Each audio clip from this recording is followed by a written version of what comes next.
सुभाषनी जोशी। आज मैं आपको सिखाने वाली हूँ लाइट का पार्ट 2।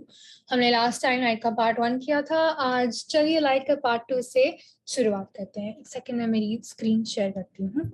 लाइट, आज हम 4 कॉन्सेप्ट्स के बारे में सीखने वाले हैं। वो हैं हम शैडोज करेंगे, फिर हम ट्रांसपेरेंट, ट्रांसलूसेंट और ओपेक ऑब्जेक्ट्स के बारे में सीखेंगे, फिर हम light travels in a straight line के बारे में सीखेंगे और हम एक और चीज के बारे में सीखेंगे। चलिए शुरू करते हैं।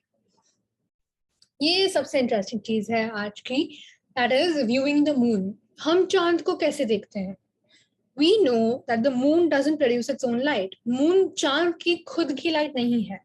चांद नॉन ल्यूमिनस बॉडी है, तो हम उसको देख कैसे सकते हैं?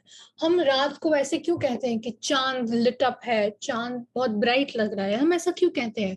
चांद की तो खुद की लाइट भी नहीं है। इसका जवाब है रिफ्लेक्शन। अगर आपको याद होगा, मैंने लास्ट टाइम भी रिफ्लेक्शन पढ़ाया था। उसमें मैंने क्या बोला था कि अगर ये एक ऑब्जेक्ट है, ये एक ऑब्जेक्ट है और ये सोर्स ऑफ लाइट है, और ये अगर लाइट की रे आ रही है तो वो ऐसे ऑब्जेक्ट पे स्ट्राइक करेगी और ऐसे रिफ्लेक्ट करेगी। वैसे ही सन की रेज मून पे आती है और रिफ्लेक्ट करके अर्थ पे आती है। वैसे हम मून को देख सकते हैं। और मून वाइट इसलिए दिखता है क्योंकि सन की जो रेस होती है वो वाइट होती है, इसीलिए मून वाइट दिखता है। अगर सन की रेस समझो ग्रीन हो या ब्लू हो तो हमें मून भी ग्रीन या ब्लू दिखेगा, और इसलिए हम कह सकते हैं कि मून इज लिट अप। अभी सेकंड चीज जो हम सीखने वाले हैं वो है ट्रांसपेरेंट, ट्रांसलूसेंट और ओपेक बॉडीज।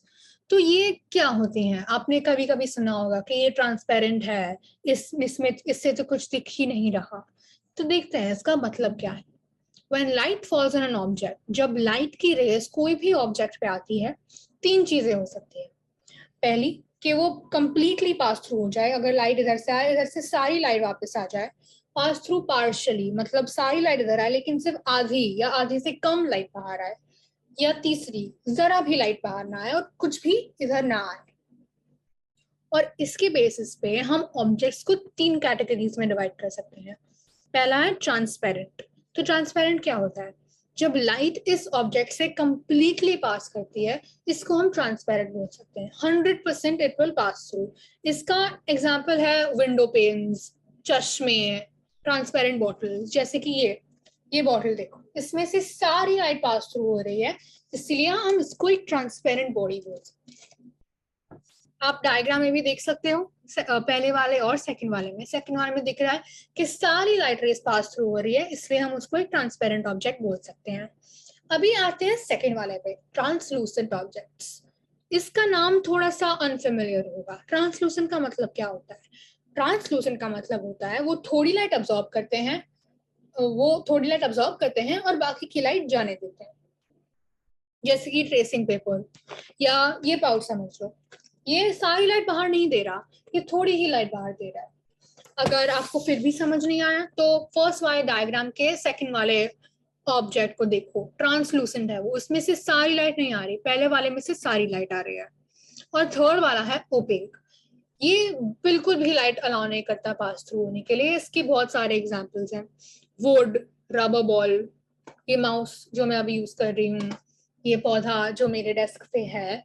बहुत सारे ऑब्जेक्ट्स लाइट को बिल्कुल पास थ्रू होने नहीं देते। हम भी एक ओपेक ऑब्जेक्ट, और जैसे कि आप देख सकते हैं लास्ट वाले में जरा भी लाइट पास थ्रू नहीं हो रही है। अभी हम ये इंपॉर्टेंट कॉन्सेप्ट को देखते हैं, light travels in a straight line. मतलब लाइट जब एक सोर्स ऑफ लाइट से ऑब्जेक्ट पे ट्रैवल करती है या ऑब्जेक्ट से हमारी आंखों में ट्रैवल करती है, हमेशा सीधी जा रही है। टेढ़ी जा सकती है लेकिन ऐसे ऐसे नहीं जाएगी, ऐसे जाएगी। तो light travels in a straight line. Straight line का मतलब आप समझते होंगे ऑब्वियसली।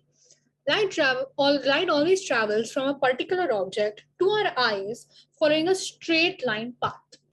तो अगर हम ये ऑब्जेक्ट को ले रहे हैं, इससे जो लाइट हमारे आंखों में आ रही है वो एकदम स्ट्रेट लाइन में आ रही है, ऐसे ऐसे ऐसे ऐसे नहीं है। This property of light to travel in a straight line is called rectilinear propagation of light. ये इसका एक टर्म है, जब लाइट स्ट्रेट वे में आती है तब हम उसको रेक्टिलिनियर प्रोपगेशन ऑफ लाइट बोलते हैं। चलिए आज के लास्ट कॉन्सेप्ट को कवर करते हैं। इस कॉन्सेप्ट का नाम है शैडोज। शैडोज यूजुअली सन से एसोसिएटेड होते हैं, और जब भी हम धूप में खड़े होते हैं तब हम बोलते हैं हमारा शैडो है, तेरा शैडो बड़ा है, मेरा शैडो छोटा है, ये सब हम बोलते हैं। लेकिन शैडो है क्या? A shadow is a dark area on a bright surface. ये स्टेटमेंट थोड़ा वेग है, तो उसको अच्छे से समझते हैं। It is caused by something blocking a source of light. तो अगर हम सन का एग्जाम्पल ले तो सन ये सोर्स ऑफ लाइट है और ऑब्जेक्ट हम है। अगर एक एरिया है जहाँ पे सन की रोशनी आ रही है और हम उधर खड़े हैं, तो हम सन की लाइट को ब्लॉक कर रहे हैं और हमारे पीछे जो फॉर्म होगा वो शैडो होगा।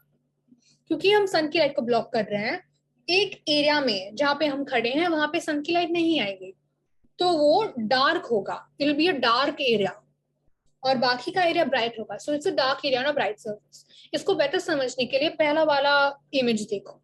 इसमें दो इंसान है, उनके ऊपर सन की रोशनी पड़ रही है और वो इस रोशनी को एक एरिया में ब्लॉक कर रहे हैं।